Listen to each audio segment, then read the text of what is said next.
Alas 4:30 ng hapon. Pumwesto na kami sa kwartong inilaan para sa mga tiga-media. Ito yung pinaka-press room kung saan dinadala ang media na tumututok sa American Idol. Dito namin imo-monitor ang announcement of winners. At saktong alas 5 ng hapon sa LA. Philip Phillips and Jessica Sanchez. Simula na ang finale. Please welcome Jessica Sanchez and Grammy winner Jennifer Holliday.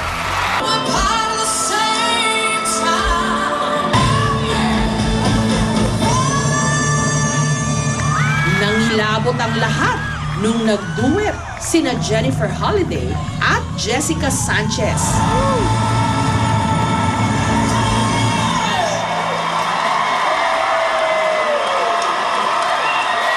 Kapag nagko-commercial break ang programa, dinadala sa press room ang ilan sa mga celebrity guest. Kasama na si Chaka Khan. Jessica. Did you just hear her sing I Will Always Love You?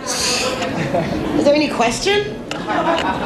Umasa ang marami na si Jessica ang mananalo. Sa mga online poll, siya ang hinulaang magiging winner. Ang kanyang performance video sa internet may pinakamaraming views. 2007 pa, may huling babaeng nanalo. Sunod-sunod kasi ang panalo ng mga tinatawag nilang WGWG o White Guys with Guitar. After a record-breaking 132 million votes, the winner of American Idol Ngunit sa huli, ang resulta ng botohan 11 is ang nagpasya. Philip Phillips.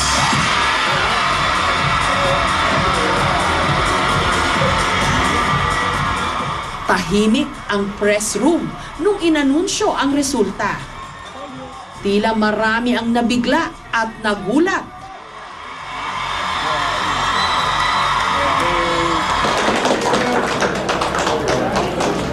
Nung iniharap sa press room ang isa sa mga AI judge na si Steven Tyler kasama ang kanyang bandang Aerosmith, nagkaroon ako ng tsansa para tanungin ang kanyang opinyon sa resulta. It's Philip Phillips who won over Jessica Sanchez. Yes. How do you react to that? I think he's real. We watched him come from a guy that was, pulling himself out of his soul to a guy that can actually stand up there right now after 2 months, 4 months, and sing a melody line, without feeling uncomfortable about himself. He's just really evolved, and he's been vulnerable, and I don't know. I think America loves that. Humarap din ang idol mentor na si Jimmy Iovine. Hindi lang naman daw sa final song nagkatalo, kundi sa boto raw talaga. Well, they're both great. They both do very different things, so they appeal to completely different audiences, right? I think they're both equally as gifted. I really do in their own way, right? So you take Philip, the audience of American Idol, there were more of them than there were Jessica fans at this point. That's probably what happened. Maya-maya lang, heto na si Jessica. Nakangiti. Tila hindi iniinda kung may samaman siya ng loob na nararamdaman nung sandaling yon dahil hindi siya ang winner.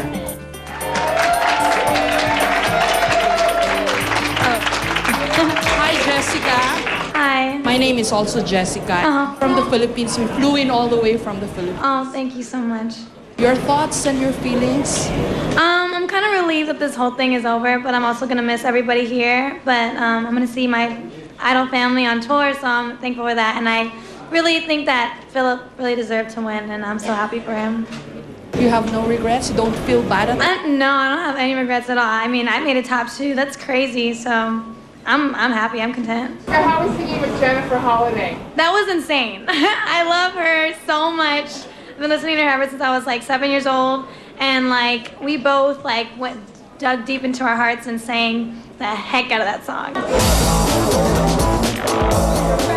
Siyempre, humarap din ang winner ang bagong American Idol, si Philip Phillips. Why do you think it's you and not Jessica? I have no idea. I don't have a clue. Jessica's got a huge future ahead of her, and we're both supportive of each other. Have you figured out why something like this happens to a guy like you? I have no idea why this happened. Like I said, I love playing music, and I'm just a lucky guy. Kapansin-pansing, mapagkumbaba siya sa kabila ng kanyang tagumpay. Just so blessed to have all this happen, and it's so unreal, and can't wait to see what next season comes.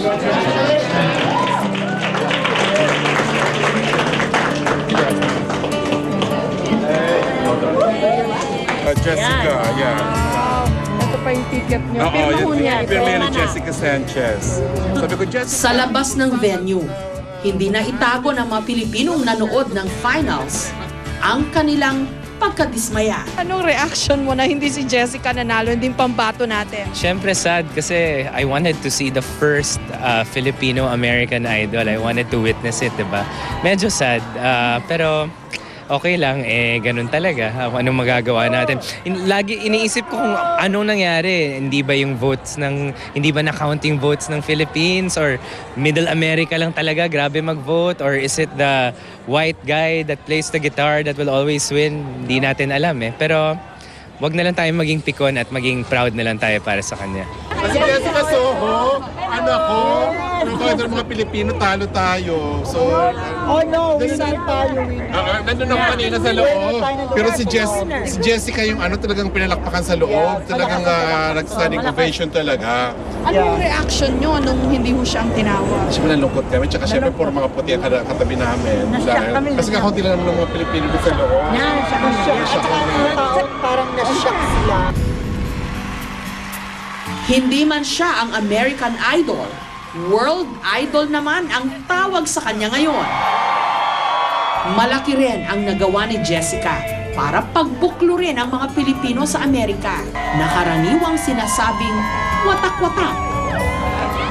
Tunay ngang makapangyarihan ang musika para tayo'y pag-isahin, para mahanap at para rin matupad ang pangarap ng isang bituin. Hindi man pinalad ang ating kadugo at kababayang si Jessica Sanchez na manalo dito sa American Idol, sa galing nating kumanta, siguradong meron at marami pang nagmumula sa ating lahi na papasok muli sa American Idol at bubuhay sa ating pag-asa. Just a brief message to your fans in the Philippines. Thank you guys so much for all the support. Love you.